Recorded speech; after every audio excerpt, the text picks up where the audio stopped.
Hello students, इस chapter की पिछली वीडियोस तक हम लोग अभ्यास प्रश्नों के 12वें प्रश्न तक के प्रश्नों को हल कर चुके थे। इस वीडियो में हम 13वें प्रश्न से अंतिम प्रश्न यानी कि 18वें प्रश्न तक के प्रश्नों को हल करेंगे। सर्वप्रथम बात कर लेते हैं आज के पहले प्रश्न यानी कि अभ्यास के 13वें प्रश्न की, जो कि इस प्रकार है कि किसी विद्युत भट्टी की तप्त प्लेट दो प्रतिरोधक कुंडलियों ए तथा बी की बनी है। मतलब एक तप्त प्लेट है जिसको गर्म किया जाता है और उसमें दो प्रकार की कुंडलियां हैं, एक ए है और एक बी है। तो जिनमें प्रत्येक का प्रतिरोध 24 ओम है, यानी कि ए का प्रतिरोध भी 24 ओम है और बी का प्रतिरोध भी 24 ओम है। अब प्रश्न ये है, जो जानकारी हमें दी गई है वो ये है कि इन्हें पृथक पृथक रूप में उपयोग किया जा सकता है, या फिर इन्हें श्रेणी क्रम में उपयोग किया जा सकता है, या फिर इन दोनों को पार्श्व क्रम में उपयोग किया जा सकता है। आप इस प्रश्न को मूल रूप से ऐसा समझें कि दो प्रतिरोधक हैं, जिनमें से एक का नाम ए है और एक का नाम बी है। ये जो कुंडलियां हैं ये अपने आप में क्या है, प्रतिरोधक। और इन दोनों प्रतिरोधकों का सेपरेट अपना अपना पृथक पृथक प्रतिरोध आपको 24 ओम गिवन भी है, दिया गया भी है। अब सवाल ये पूछा जा रहा है, पहले तो आपको एक जानकारी दी उन्होंने कि यदि इन्हें पृथक पृथक उपयोग करें, श्रेणी क्रम में उपयोग करें या पार्श्व क्रम में उपयोग करें, तो तीनों स्थितियों में, तीनों प्रकरणों में प्रवाहित विद्युत धाराएं क्या होंगी। यानी कि हमें इन तीनों परिस्थितियों में प्रवाहित विद्युत धाराओं के मान ज्ञात करने हैं। कौन कौन सी तीन परिस्थितियां हैं? सबसे पहले जब हम इन कुंडलियों को पृथक उपयोग करें, जब हम इन कुंडलियों को श्रेणी क्रम में उपयोग करें, और जब हम इन कुंडलियों को समांतर क्रम में उपयोग करें यानी कि पार्श्व क्रम में उपयोग करें। तो आइए हम इस प्रश्न को हल कर लेते हैं। सर्वप्रथम हमें दोनों प्रतिरोधक कुंडलियों ए और बी में से प्रत्येक का प्रतिरोध दिया हुआ है 24 ओम। हमें इस परिपथ का विभवांतर यानी कि इसके दोनों बिंदुओं के बीच का विभवांतर दिया है 220 वोल्ट। और अब तीनों स्थितियों में से पहली स्थिति भी मैंने लिख रखी है यहां पर, जो कि लिखी हुई है कि जब कुंडलियों को पृथक पृथक उपयोग किया जाए तब जो प्रतिरोध होगा यानी कि कुल प्रतिरोध वो किसी एक कुंडली के प्रतिरोध के बराबर होगा, और किसी एक कुंडली का प्रतिरोध है 24 ओम। और आप जानते हैं कि विभवांतर तो फिक्स ही है, और विभवांतर कितना है, वी का मान, विभवांतर वी का मान है हमारे पास 220 वोल्ट। अब आप ये जानते हैं यदि आपके पास आर का मान हो, यदि आपके पास वी का मान हो, तो ओम के नियम से जो आई होता है यानी कि जो विद्युत धारा होती है आई, तो उसका सूत्र हो जाता है V बटे आर। यहाँ पर हो जाएगा 220 बटे 24। अब हम 24 से 220 को एक रफ भाग लगा लेते हैं, फिर उसको हम यहाँ पर मान लिख देंगे। तो ये 24 है, ये 200, या एक काम करते हैं, सबसे पहले इसको 2 से कैंसिल आउट कर देते हैं। तो 2 से 12 बार कैंसिल होगा, 110 बार कैंसिल होगा। हालांकि एक बार और हम इसको 2 से कैंसिल कर सकते हैं, 2 से ये 6 बार कैंसिल हो जाएगा और ये 55 बार कैंसिल हो जाएगा। और अब मैं 6 से 55 को भाग लगा देता हूँ, जो कंपेरेटिवली थोड़ा आसान पड़ेगा। तो 6 नंबर की हो जाएगी 54, बचेगा 1, हम लगाएंगे दशमलव, ऊपर से उतारेंगे 0, फिर वापस से 6 कम 6, जिससे कि हमको मिलेगा कितना, 4। और 6, वैसे तो 6 6 36 होते हैं, तो हम यहाँ पर 9.16 लिखेंगे। अगर हम 9.16 को एक अंक तक सीमित करना चाहते हैं, तो इस अंक के बाद वाला अंक चूंकि 5 से बड़ा है, तो हम इसको एक अंक बढ़ा सकते हैं, तो ये हमें 9.2 के आसपास प्राप्त हो जाएगा। तो हमें जो आई का मान प्राप्त होगा वो 9.2 एम्पियर प्राप्त होगा। ये प्रथम स्थिति है जिसमें विद्युत धारा का मान कितना प्राप्त हो रहा है, 9.2 एम्पियर। हम बात कर लेते हैं द्वितीय स्थिति की। आइए बच्चों, अब हम समझते हैं कि यदि हम कुंडलियों को श्रेणी क्रम में जोड़ दें तब क्या स्थिति बनेगी। तो मान लेते हैं कि दो कुंडलियां हैं जिनमें से प्रत्येक का नाम ए और बी है, और वो दोनों श्रेणी क्रम में जुड़ी हुई है, और उनका प्रत्येक का अपना अपना प्रतिरोध 24 ओम है। तो यदि हम उन्हें श्रेणी क्रम में जोड़ेंगे, तो आप ये जानते हैं कि श्रेणी क्रम में कुल प्रतिरोध का जो सूत्र होता है वो होता है R बराबर R1 धन R2। तो उस आधार पर हम यदि R का मान निकालना चाहें तो वो होगा 24 धन 24, क्योंकि R1 और R2 दोनों का ही मान 24 है। तो उस स्थिति में हम लोग ये प्राप्त करते हैं कि हमें R का जो मान प्राप्त होता है वो 48 यानी कि 48 ओम प्राप्त हो जाता है। यहाँ हम ये जान रहे हैं कि वोल्टेज जो है वो अभी भी 220 वोल्ट का दिया हुआ है। तब यदि हमें इस स्थिति में विद्युत धारा I का मान ज्ञात करना है, तो उसका सूत्र भी V बटे R होगा, यानी कि 220 बटे 48 हो जाएगा, जिसको हम अभी हल करके देख लेते हैं ताकि इसका उत्तर प्राप्त हो जाए। हम सबसे पहले इसे 2 से भाग लगा देते हैं, तो 2 से ये 24 बार, ये 110 बार, 2 से ये 12 बार, ये 55 बार कैंसिल हो जाता है। अब मैं 12 से 55 को भाग लगा देता हूँ, तो 12 चौक 48 मुझे मिलता है। यहाँ पर बच जाएगा यहाँ पर लगभग 7, और दशमलव लगा के मुझे यहाँ 0 लिखना पड़ेगा, तो 12 पंजे 60 होता है। अब इसके बाद यहाँ 10 बचेगा, मैं एक 0 और लगा देता हूँ यहाँ पर, तो 12 अठे 96 हो जाएगा। तो लगभग ये 4.58 आ रहा है, जिसको मैं लगभग 4.6 लिख सकता हूँ।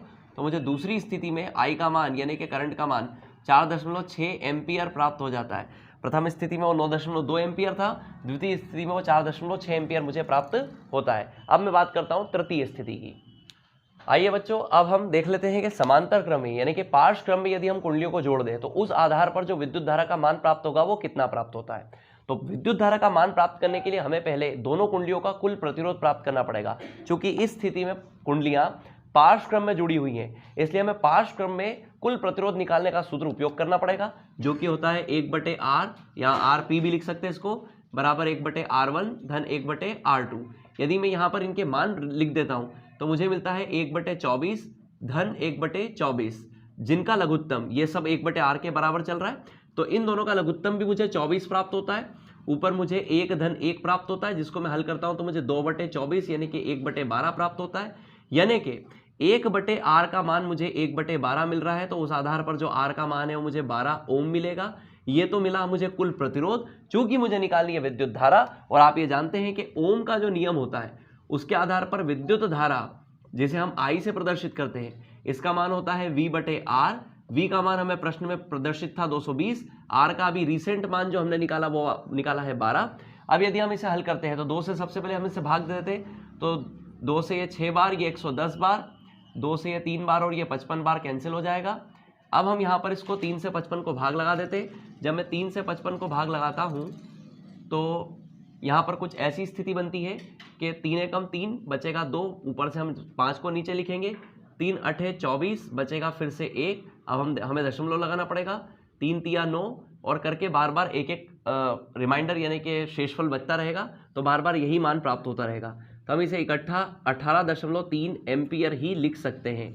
तो यह हमारा अभिष्ट मान हो गया जब हमने दोनों को समांतर क्रम में जोड़ा यानी कि पार्श्व क्रम में जोड़ा। तो कुल मिला के इस प्रश्न में हमें करना क्या था, 2 कुंडलियां थी, एक विद्युत भट्टी थी, उस विद्युत भट्टी में जो प्लेट लगी रहती है वो 2 कुंडलियों से काम कर सकती थी। प्रत्येक कुंडली का नाम A और B था और इनमें से हर एक कुंडली का जो प्रतिरोध था वो 24 ओम था।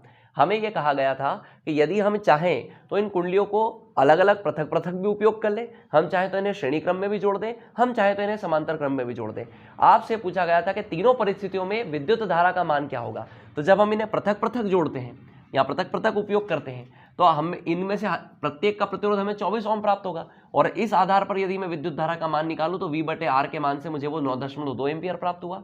जब मैंने इन दोनों कुंडलियों को श्रेणी क्रम में जोड़ा तो मैंने कुल प्रतिरोध का सूत्र लगाया, जिससे मुझे कुल प्रतिरोध 48 ओम प्राप्त हुआ, और इस आधार पर मैंने जब विद्युत धारा का मान प्राप्त करने की कोशिश की V/R के सूत्र से तो मुझे 4.6 एम्पियर प्राप्त हुआ। और अंतिम रूप से मैंने निकाला कुल प्रतिरोध जब कुंडलियों को मैंने पार्श्व क्रम में जोड़ा। और आप ये जानते हैं कि पार्श्व क्रम में जब कुंडलियां जोड़ी जाती है तो उनका कुल प्रतिरोध उनके सेपरेट प्रतिरोधकों के व्युत्क्रम का योग होता है। तो हमने 1/R1 धन 1/R2 किया, यानी कि 1/24 धन 1/24, जिसका लघुत्तम 24 आया, ऊपर 1 धन 1 मिला, 1 और 1 जुड़ करके 2 हुए, बटे में 24 था तो हमें 1/12 1/R का मान प्राप्त हुआ, जिससे R का मान हमें 12 ओम प्राप्त हुआ। अब विद्युत धारा I का जो सूत्र होगा वो होगा V/R। उस आधार पर मैं 220 को 12 से भाग लगा देता हूं, जिससे मुझे उत्तर मिल जाता है 18.3 एम्पियर। तो ये तीनों परिस्थितियों में प्रतिरोधकों के प्रतिरोध के मान हैं, जब कुंडलियों को पृथक पृथक उपयोग किया जाए, जब उन्हें श्रेणी क्रम में जोड़ा जाए और जब उन्हें पार्श्व क्रम में जोड़ा जाए। तो इस प्रकार ये था हमारा प्रश्न आज का। इसके बाद हम बढ़ते हैं अगले प्रश्न की ओर। बच्चों, प्रश्न नंबर 14 में हमको ये कहा गया है कि निम्नलिखित परिपथों, 2 अलग अलग परिपथों की बात की जा रही है, तो निम्नलिखित परिपथों में प्रत्येक में सिर्फ 2 ओम प्रतिरोधक द्वारा उपभुक्त शक्तियों की हमें तुलना करनी है कि सिर्फ 2 ओम प्रतिरोध की शक्ति की तुलना किस प्रकार की जा सकती है।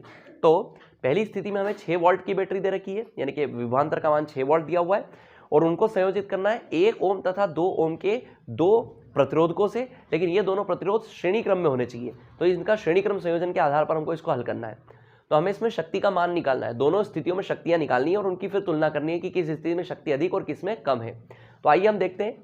सर्वप्रथम प्रथम स्थिति में R1 यानी कि पहला प्रतिरोध 1 ओम दिया है, R2 2 ओम दिया है, हमें इसी 2 ओम का शक्ति का मान प्राप्त करना है। इसके अलावा हमें विभवांतर का मान 6 वोल्ट दिया हुआ है। तो यदि हम कुल प्रतिरोध निकालें श्रेणी क्रम के लिए तो आप जानते हैं कि उसका सूत्र R1 धन R2 होता है, और कुल प्रतिरोध का मान 1 धन 2 यानी कि 3 ओम प्राप्त हो जाएगा। अब यदि मैं इस परिपथ की विद्युत धारा निकालना चाहूं इस आधार पर, तो परिपथ की विद्युत धारा का जो मान मुझे प्राप्त होगा यानी कि I, वो ओम के नियम से होगा V/R। मुझे परिपथ का कुल विभवांतर दिया हुआ है 6, आर का मान मैंने अभी कुल आर का मतलब है कुल प्रतिरोध, जिसको मैंने अभी अभी 3 प्राप्त किया है। 3 से 6 को यदि मैं कैंसिल करता हूं तो मुझे 2 प्राप्त होता है, यानी कि इस परिपथ की कुल विद्युत धारा जो है वो 2 एम्पियर है। सवाल ये उठता है कि यदि हमें शक्ति निकालनी है, यदि हमें शक्ति का मान ज्ञात करना है, तो फिर हम आई क्यों निकाल रहे हैं? दरअसल हमें आई निकालना इसलिए जरूरी था क्योंकि ये दोनों जो प्रतिरोध हैं या प्रतिरोधक हैं ये श्रेणी क्रम में जुड़े हैं, और आप ये जानते हैं कि श्रेणी क्रम में आई का मान समान होता है, विद्युत धारा का मान समान होता है, इसलिए हमें वो एक समान विद्युत धारा ज्ञात करना जरूरी है। अब मैं निकालता हूँ विद्युत शक्ति। तो विद्युत शक्ति यानी कि P का वह सूत्र जिसमें I और R दोनों आते हैं वह है I²R। अब चूंकि मुझे 2 ओम वाले प्रतिरोध की शक्ति निकालनी है, इसलिए मैं I²R में R की जगह R2 से निरूपित कर दूंगा इसको।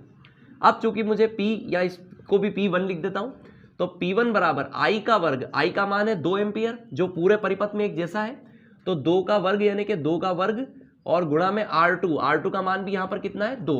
आप जानते हैं 2 का वर्ग 4 होगा, उसका गुणा जब 2 में करेंगे तो हमें P1 का मान प्राप्त होगा 8 वॉट, क्योंकि शक्ति को वॉट से प्रदर्शित करते हैं, तो यहाँ इस स्थिति में हमें 8 वॉट की शक्ति प्राप्त होती है। अब मान लेते हैं कि दोनों समांतर क्रम में यानी कि पार्श्व क्रम में है। दूसरी स्थिति में सबसे पहले मैं R1 और R2 के मान आपको बता देता हूँ।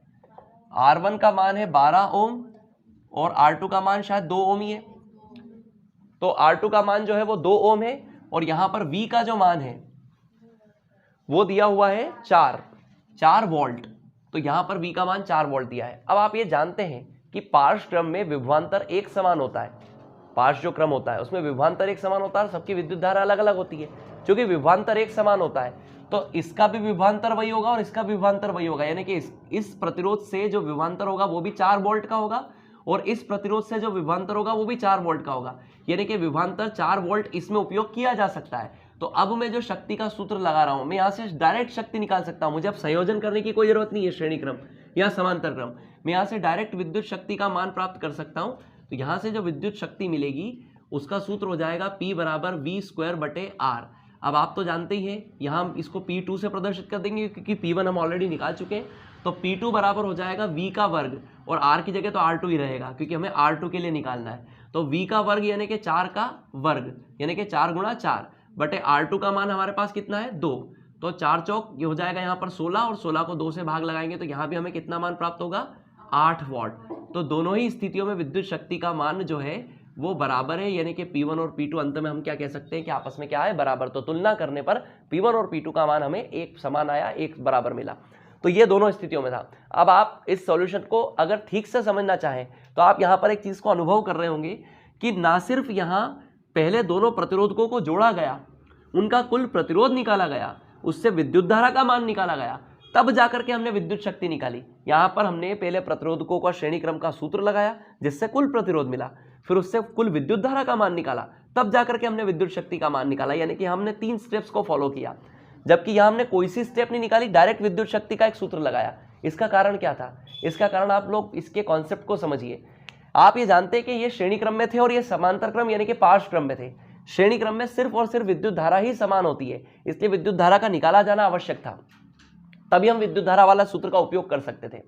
लेकिन यहाँ पार्श्व क्रम में आप ये जानते हैं कि वोल्टेज एक समान होता है, विभवांतर एक समान होता है, और चूंकि यहाँ विभवांतर एक समान होता है तो इसमें हमें को कोई परेशानी वाली बात ही नहीं है। 4 वोल्ट का विभवांतर इसको और इसको दोनों को समान रूप से मिल रहा है, तो इसलिए इस 2 ओम वाले प्रतिरोध का वोल्टेज भी 4 वोल्ट ही होगा। तो कहीं ना कहीं हम ये कह सकते हैं कि हमारे पास R का मान भी है, हमारे पास V का मान भी है। अब विद्युत शक्ति का वो सूत्र जिसमें V और R लगते हो वो हमने यहाँ पर डायरेक्टली लगा दिया, डायरेक्टली लगाया तो हमको हमारा उत्तर प्राप्त हो गया। तो इस प्रकार हमने यहाँ डायरेक्ट हल करके निकाल लिया, और यहाँ हमको हल करने के लिए पहले विद्युत धारा का मान निकालना पड़ा। अब हम बढ़ते हैं हमारे अगले प्रश्न की ओर। बच्चों, प्रश्न नंबर 15वें में हमको ये दिया हुआ है कि 2 विद्युत लैंप जिनमें से एक का अनुमतांक 100 वॉट तथा 220 वोल्ट तथा दूसरे का अनुमतांक 60 वॉट तथा 220 वोल्ट है, विद्युत मेंस के साथ ये पार्श्व क्रम में संयोजित है, यानी कि इनका जो क्रम है वो पार्श्व क्रम यानी कि समांतर क्रम है, और विद्युत आपूर्ति की वोल्टता यानी कि हमें जो पूरा विभवांतर परिपथ का दिया हुआ है वो भी 220 वोल्ट दिया हुआ है। तो विद्युत मेंस से कितनी धारा ली जाती है, यानी कि हमें पता लगाना है विद्युत धारा का मान, तो हमें आई का मान प्राप्त करना है। अब इसके लिए हम लोग क्या करते हैं कि प्रथम लैंप का अनुमतांक हमको दिया है जिसकी शक्ति को हम P1 से प्रदर्शित कर देते हैं, जिससे हमें 100 वॉट प्राप्त हो जाता है, और V का मान 220 वोल्ट भी हमको दिया हुआ है। इसी प्रकार दूसरे की शक्ति को P2 से प्रदर्शित करते हैं जिसका मान 60 वोल्ट दिया हुआ है और उसका जो विभवांतर है उसका मान हमको 220 वोल्ट दिया हुआ है। हम लोग यहाँ पर ये करते हैं कि विद्युत शक्ति का उस सूत्र का प्रयोग करते हैं जिससे कि हमें प्रतिरोध का मान प्राप्त होता है। तो सर्वप्रथम हम लोग ये करते हैं कि आप ये जानते हैं कि R1, यहाँ एक काम करते हैं, विद्युत शक्ति का मूल सूत्र उपयोग करते हैं, P बराबर V²/R। ये विद्युत शक्ति का सूत्र होता है, ये सूत्र होता है विद्युत शक्ति का। अब यदि मैं इससे P1 और R1 लिखूं तो मैं P1/R1 के रूप में इसको लिख सकता हूं। और अब यदि मैं इनका पक्षांतरण करूं तो मुझे R1 बराबर V²/P1 प्राप्त होता है। V का वर्ग यहाँ पर हो जाएगा 220 गुणा 220/R। P1 का मान मुझे दे रखा है 100 वॉट। मैं दोनों जीरो से दोनों जीरो को कैंसिल करके R1 का मान 22 गुणा 22 यानी कि 484 ओम प्राप्त कर लेता हूँ। ये R1 का मान है, यानी कि प्रथम प्रतिरोध के या प्रतिरोधक के प्रतिरोध का मान है। अब अपन एक बार और इसी काम को करते हैं, यानी कि यहाँ पर लिखते हैं पुनः, तो P2 बराबर हो जाएगा V²/R2, जिससे कि मुझे R2 बराबर मिलेगा इन दोनों का पक्षांतरण करने पर V²/P2।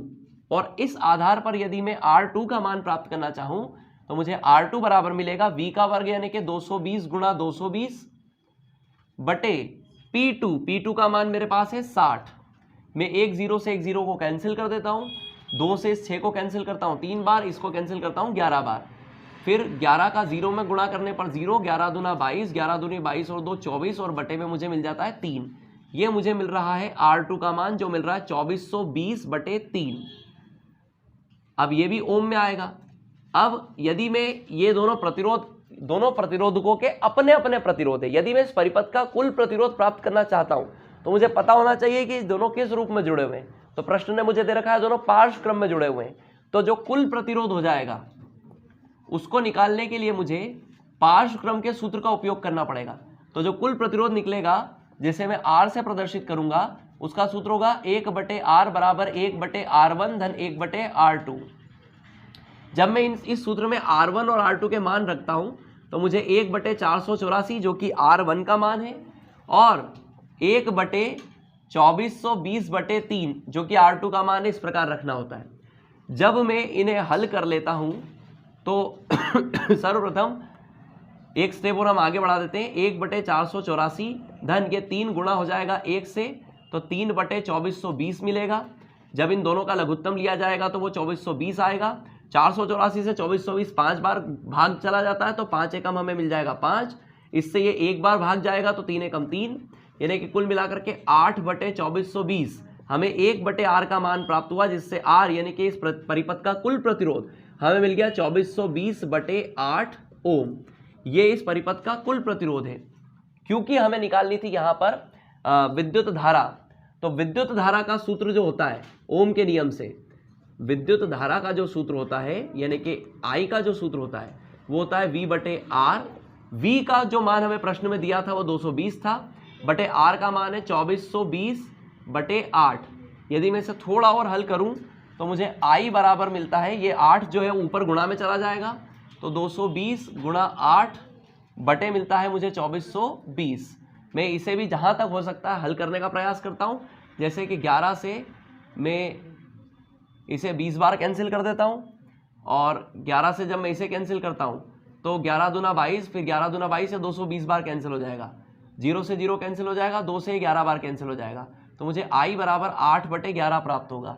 जब मैं 11 से 8 को भाग लगाता हूँ तो यहाँ पर हम लोग भाग लगा करके देख लेते हैं, रफ भाग, तो 11 सतह 77 हो जाएगा, हमें मिलेगा 3, हम दशमलव लगा चुके हैं इसलिए 0 भी मिल जाएगा। तो 11 दूना हमें मिलता है यहाँ पर 22, बचेगा 8, यहाँ पर हम 0 लगाएंगे, फिर 11 सतह 77 लगाते हैं तो इस अवस्था में 0.727 मिल रहा है, जिसे हम 0.73 लिख सकते हैं। तो I का अभिष्ट मान हमें 0.73 एम्पियर जो कि इस परिपथ की कुल विद्युत धारा है, इस प्रकार हमें प्राप्त हो जाता है। तो यह हमारे 15वें प्रश्न का एक व्यवस्थित रूप से हल है। अब हम बढ़ते हैं हमारे अगले प्रश्न यानी कि 16वें प्रश्न की ओर। प्रश्न नंबर 16वां हमको इस प्रकार दिया है कि किसमें अधिक विद्युत ऊर्जा उपभुक्त होती है। हमें पता लगाना है कि विद्युत ऊर्जा किसमें अधिक लगी। 250 वॉट का टीवी सेट जो 1 घंटे तक चला रहे, या फिर 120 वॉट का विद्युत हीटर जो 10 मिनट चला रहे। तो अब देखते हैं हम लोग सबसे पहले हम ये जानते हैं कि विद्युत ऊर्जा का सूत्र होता है विद्युत शक्ति गुणा समय, और विद्युत शक्ति का मान हमें यहां पर दिया हुआ है 250 गुणा 1। सिंपल सा हमको मिल जाएगा 250 एकम 250 वॉट आवर। विद्युत शक्ति का मूल सूत्र जो होता है, मात्रक जो होता है वो वॉट आवर होता है, तो सॉरी ऊर्जा का, तो हमें विद्युत ऊर्जा जो प्राप्त होती है यहां पर वो होती है 250 वॉट आवर। ये प्रथम स्थिति है। दूसरी स्थिति, द्वितीय स्थिति में हमें दिया हुआ था विद्युत हीटर। तो विद्युत हीटर की सर्वप्रथम शक्ति, हमें शक्ति का मान दिया हुआ है यहां पर 120 वॉट, और जो समय का मान हमको दिया हुआ है वो आपकी बार दिया हुआ है 10 मिनट, जिसको यदि हम घंटे में परिवर्तित करें तो t बराबर हमको मिल जाएगा 10 मिनट को अगर एक आवर में बदलना है, घंटे में बदलना है, तो हम इसमें 60 का लगा देंगे भाग, यानी कि 1/6 आवर। ठीक है ना, क्योंकि यहाँ भी जो समय था वो आवर में दिया हुआ था, तो इसको भी हमको आवर में बदलना पड़ेगा। अब तब विद्युत ऊर्जा, आप जानते हैं इसका सूत्र होता है शक्ति गुणा समय। इसका जो सूत्र होता है वो क्या होता है, शक्ति गुणा समय। अब हम इसमें यहां पर ये करते हैं कि शक्ति जिसका मान हमको 120 वॉट दिया हुआ है उसका गुणा कर देते हैं हम 1/6 आवर में। 6 से 120 को भाग लगा देते हैं तो हमको मिलता है 20। यहाँ हमको मिल रहा है 20 वॉट आवर। जो विद्युत ऊर्जा का मान मिल रहा है वो मिल रहा है 20 वॉट आवर। अब हम आसानी से तुलना कर सकते हैं कि यहाँ 250 वॉट आवर आ रहा है और यहाँ पर मात्र 20 वॉट आवर आ रहा है, तो हमारा जो मूल उत्तर रहेगा वो उत्तर रहेगा कि किसमें अधिक विद्युत ऊर्जा उपभुक्त हो रही है, तो टीवी सेट में अधिक ऊर्जा उपभुक्त हो रही है। तो हम लिखेंगे अतः टीवी सेट में अधिक ऊर्जा उपभुक्त होती है।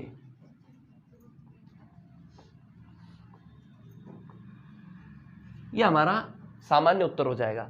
कुछ हल में, इसी प्रश्न के कुछ हलों में हम ऊर्जा का मान जूल में भी निकाल सकते हैं, और इसी मान को हम जूल में भी निकालना चाहें तो निकाल सकते हैं, किंतु ये तो एक शॉर्टकट सा तरीका था जिसमें हमने वॉट आवर में दोनों की विद्युत शक्तियां निकाल ली, या सॉरी ऊर्जाएं निकाल ली। तो इससे भी आप कर सकते हैं, और आप चाहे तो इसको जूल में भी निकाल सकते हैं। दोनों ही जो हल होंगे वो बिल्कुल सही माने जाएंगे। अब हम बढ़ते हैं हमारे अगले प्रश्न की तरफ। बच्चों, प्रश्न नंबर 17वें में 8 ओम प्रतिरोध का कोई विद्युत हीटर विद्युत मेन से 2 घंटे तक 15 एम्पियर विद्युत धारा लेता है। यानी कि हमें सर्वप्रथम प्रतिरोध का मान, उसके बाद में विद्युत धारा का मान और अंत में समय का मान प्राप्त किया हुआ है। हीटर में उत्पन्न ऊष्मा की दर हमें परिकलित करनी है। तो सबसे पहले हम ऊष्मा परिकलित करते हैं और उसके बाद उसकी दर परिकलित करते हैं। तो ऊष्मा परिकलित करके उसकी दर निकालने का जो मूल सूत्र बनेगा, सीधी सी बात है कि ऊष्मा उत्पन्न होने की दर बराबर होगी ऊष्मा बटे समय। किसी भी चीज की दर निकालने के लिए हमें उसको समय से क्या देना पड़ता है, भाग। ऊष्मा का स्वयं का सूत्र होता है I वर्ग RT, और जो समय है वो भी कितना है, T। यहाँ T से T क्या हो जाएगा, कैंसिल। तो कुल मिलाकर के बचा I वर्ग R। हम ऊष्मा उत्पन्न होने की दर को ही शक्ति कहते हैं, तो मूल रूप से हमें यहाँ शक्ति प्राप्त करनी है, जिसका सीधा सा सूत्र I वर्ग R होता है। तो हमें यहाँ पर P बराबर I का वर्ग मतलब 15 गुणा 15 और गुणा R का मान हमें रख देना है यहाँ पर 8। इन तीनों को गुणा करने पर हमें 1800 वॉट या फिर जूल पर सेकेंड शक्ति का मान प्राप्त होता है। यानी कि जो अभिष्ट दर है वो 1800 जूल प्रति सेकेंड है। यही हमारा क्या हो जाएगा, उत्तर हो जाएगा। तो इस प्रकार हमें ये पता करना था इसमें कि वो कितनी शक्ति है, जितनी शक्ति से ऊष्मा उत्पन्न होगी, तो उस शक्ति का मान है 1800 जूल पर सेकंड या 1800 वॉट। अपन बढ़ते हैं हम अपने अगले प्रश्न की ओर। बच्चों, प्रश्न नंबर 18वें में कुछ सैद्धांतिक प्रश्न है, एक एक करके उनके उत्तरों की विवेचना कर लेते हैं। सबसे पहला प्रश्न है, विद्युत लैंपों के तंतुओं के निर्माण में प्रायः एकमात्र टंगस्टन का ही उपयोग क्यों किया जाता है। तो सीधी सी बात है, टंगस्टन एक ऐसा पदार्थ है या ऐसी धातु है जिसका कि मेल्टिंग पॉइंट यानी कि उसका जो गलनांक होता है वो काफ़ी उच्च होता है, अति उच्च होता है। क्योंकि अत्यधिक गलनांक होने के कारण यह धातु विद्युत धारा प्रवाहित करने पर आसानी से पिघलती नहीं है, इसलिए तंतु आसानी से टूटता नहीं है। इस कारण विद्युत बल्बों के जो तंतु होते हैं वो टंगस्टन धातु के बनाए जाते हैं। और इसके अतिरिक्त इसका अत्यधिक उच्च प्रतिरोध होने के कारण यह अपने अंदर आने वाली विद्युत धारा को ऊष्मा में परिवर्तित करके और उस ऊष्मीय ऊर्जा को प्रकाश ऊर्जा में बदल देती है, जिससे किसी भी बल्ब के द्वारा हमें प्रकाश की प्राप्ति होती है। तो आप इस मैंने जितना भी अभी विवरण दिया इसका एक साधारण सा उत्तर बना लीजिएगा। दो बातें शामिल करिएगा। पहली बात जो आपको शामिल करनी है वो ये है कि इसका गलनांक अति उच्च होता है, और दूसरी बात आपको शामिल करनी है कि इसका प्रतिरोध भी अधिक होता है। तो ये दो बातें आप इसको अपने उत्तर में शामिल कर लेनी है। मैं अब अपने अगले प्रश्न की तरफ बढ़ता हूँ। अगला प्रश्न है, विद्युत तापन युक्तियों जैसे कि ब्रेड, टोस्टर तथा विद्युत इस्त्री के चालक शुद्ध धातुओं के स्थान पर मिश्र धातुओं के क्यों बनाए जाते हैं? यानी कि जितना भी आपने विद्युत के धारा के ऊष्मीय प्रभाव पर आधारित जितने भी यंत्र होते हैं, जैसे कि प्रेस हुई या और कोई इक्विपमेंट हुआ और कोई उपकरण हुआ, इनके जितने भी चालक होते हैं वो मिश्र धातुओं के क्यों बनाए जाते हैं, शुद्ध धातुओं के क्यों नहीं बनाए जाते? तो इसका सीधा सा कारण यह है कि जो मिश्र धातुएं होती हैं, सेम रीजन जो पिछले प्रश्न का उत्तर था कि उनका जो प्रतिरोध होता है वो उच्च होता है।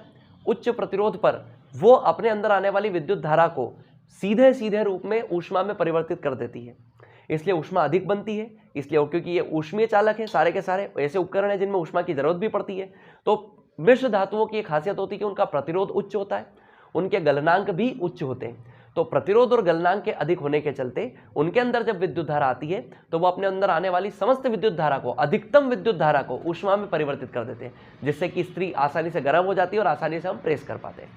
अगला प्रश्न है, घरेलू विद्युत परिपथों को में श्रेणी क्रम संयोजन का उपयोग क्यों नहीं किया जाता? सीधी सी बात है, इसका उत्तर हम इस प्रकार लिखेंगे कि घरेलू विद्युत परिपथों में श्रेणी क्रम का उपयोग इसलिए नहीं किया जाता क्योंकि श्रेणी क्रम में जब कोई उपकरण जुड़े होते हैं, जब कुछ उपकरण जुड़े होते हैं, तो यदि एक उपकरण खराब हो जाए तो पूरा परिपथ रुक जाता है, क्योंकि वो परिपथ वहां से फिर ओपन हो जाता है, खुल जाता है, वो क्लोज्ड परिपथ नहीं रहता। तो एक उपकरण के खराब होने पर सभी उपकरण बंद हो जाते हैं, तो हम अन्य उपकरणों का लाभ नहीं ले पाते। इसलिए हमारे घरों में हम श्रेणी क्रम के बजाय पार्श्व क्रम का उपयोग करते हैं, ताकि कोई एक उपकरण बंद है भी तो भी दूसरे उपकरण का उपयोग किया जा सके। आगे बढ़ते हैं। किसी तार का प्रतिरोध उसकी अनुप्रस्थ काट के क्षेत्रफल में परिवर्तन के साथ किस प्रकार परिवर्तित होता है? तो सीधी सी बात है, अनुप्रस्थ काट का क्षेत्रफल का अर्थ होता है इस गोलाई का क्षेत्रफल, यानी कि इस वृत्त का क्षेत्रफल। यदि मैं इसमें परिवर्तन करके इसको बढ़ा देता हूं या फिर इसमें परिवर्तन करके इसको कम कर देता हूं, तो दोनों ही स्थितियों में यहां पर यह क्षेत्रफल कम हो जाएगा और यहां पर यह क्षेत्रफल बढ़ जाएगा। जब क्षेत्रफल बढ़ जाएगा तो इसका अर्थ होगा मोटाई का बढ़ जाना। और आप ये जानते हैं कि प्रतिरोध जो रहता है वो तार की मोटाई के व्युत्क्रमानुपाती होता है, यानी कि जितनी हम तार की मोटाई बढ़ाएंगे प्रतिरोध उतना ही कम होगा। यानी कि यदि यहां पर हम तार की मोटाई को बढ़ा देते हैं तो प्रतिरोध जो रहेगा उसका मान कम हो जाएगा, और यदि हम इस मोटाई को कम कर देंगे, यानी कि अनुप्रस्थ काट के क्षेत्रफल को कम कर देंगे, तो इस स्थिति में प्रतिरोध बढ़ जाएगा। यानी कि याद रखिएगा कि जो प्रतिरोध होता है, यानी कि जो R का मान होता है, वो A के यानी कि अनुप्रस्थ काट के क्षेत्रफल के व्युत्क्रमानुपाती होता है। इसी से तो हमने इस सूत्र का निर्माण करा था, R बराबर रो L बटे A। तो उसमें ये रिलेशन काम आता है, और यही रिलेशन इस प्रश्न का उत्तर है कि अनुप्रस्थ काट का जो क्षेत्रफल है, जितना हम उसको बढ़ाएंगे उतना ही प्रतिरोध कम होगा। क्यों कम होगा? आप सीधी सी बात है, अगर हम इन तीनों तारों को पाइप से तुलना करें तो इस पाइप से ज्यादा जल को बहाया जा सकता है, या यूं कहूं कि इस तार से ज्यादा करंट बहाया जा सकता है। क्योंकि विद्युत धारा अधिक बहेगी तो प्रतिरोध अपने आप क्या हो जाएगा? कम। इसलिए प्रतिरोध क्या हो जाता है? कम। तो सीधी सी बात है, इस प्रश्न का उत्तर ये रहेगा, सिंगल लाइन उत्तर निष्कर्ष के रूप में, कि यदि प्रतिरोध के यदि मोटाई को या अनुप्रस्थ काट के क्षेत्रफल को बढ़ाया जाएगा तो प्रतिरोध कम हो जाएगा, और यदि अनुप्रस्थ काट के क्षेत्रफल को कम करेंगे तो प्रतिरोध बढ़ जाएगा। क्यों? कि प्रतिरोध अनुप्रस्थ काट के क्षेत्रफल के व्युत्क्रमानुपाती होता है। अर्थात करके आप ये वाला रिलेशन लिखेंगे और आपका उत्तर खत्म हो जाएगा। आखिरी में जो लाइनें बोला बस उनको आप लोग नोट कर लीजिएगा। अंतिम प्रश्न है, विद्युत धारा या विद्युत संचारण के लिए प्रायः कॉपर तथा एल्यूमिनियम के तारों का प्रयोग क्यों किया जाता है? सीधी सी बात है कि कॉपर तथा एल्यूमिनियम दोनों ही धातुएं हैं, और हम ये जानते हैं कि जनरली धातुएं जो होती है उनका प्रतिरोध बहुत ही कम होता है। चूंकि धातुओं का प्रतिरोध कम होता है, इसलिए उनको ट्रांसमिशन वायर यानी कि संचारण तार के रूप में उनका उपयोग किया जाता है। क्योंकि यदि प्रतिरोध कम है तो उनसे आसानी से अधिक विद्युत धारा प्रवाहित होगी, और इस स्थिति में विद्युत धारा का नुकसान कम होगा। तो इसलिए हम विद्युत संचरण के लिए जो जिस तार का प्रयोग करते हैं वो तांबे या फिर एल्यूमिनियम के होते हैं। अब अगर आपको इसका उत्तर लिखना है तो आपको इसका उत्तर इस प्रकार लिखना पड़ेगा कि चूंकि तांबा एवं एल्यूमिनियम धातुएं हैं, हम ये जानते हैं कि धातुओं का प्रतिरोध बहुत ही कम होता है, इसलिए धातुओं के बने हुए तारों से विद्युत धारा आसानी से प्रवाहित करवाई जा सकती है। इसलिए विद्युत संचरण के लिए एल्यूमिनियम या तांबे के तारों का प्रयोग किया जाता है। ये जो मेरी अंतिम 4 लाइनें मैं बोला हूँ, इसको आप उत्तर के रूप में लिख सकते हैं। तो ये आपका उत्तर हो जाएगा। अब इस प्रकार आप लोग ध्यान रखें कि आपका विद्युत धारा वाला जो पूरा चैप्टर है वो अभ्यास सहित खत्म हो चुका है। जो भी चीज़ें इसमें आपकी छूटी हुई है, जो आपको समझ में कम आई हो, वो आप मुझसे पूछ सकते हैं बाय कमेंट या फिर बाय व्हाट्सएप ग्रुप। तो आप वहाँ से मुझसे अपने प्रश्नों को कर सकते हैं। अगली वीडियो में हम नए चैप्टर विद्युत धारा के चुंबकीय प्रभाव के साथ में शुरुआत करेंगे। आइए, तब तक के लिए आप लोग सभी लोगों का धन्यवाद और थैंक यू।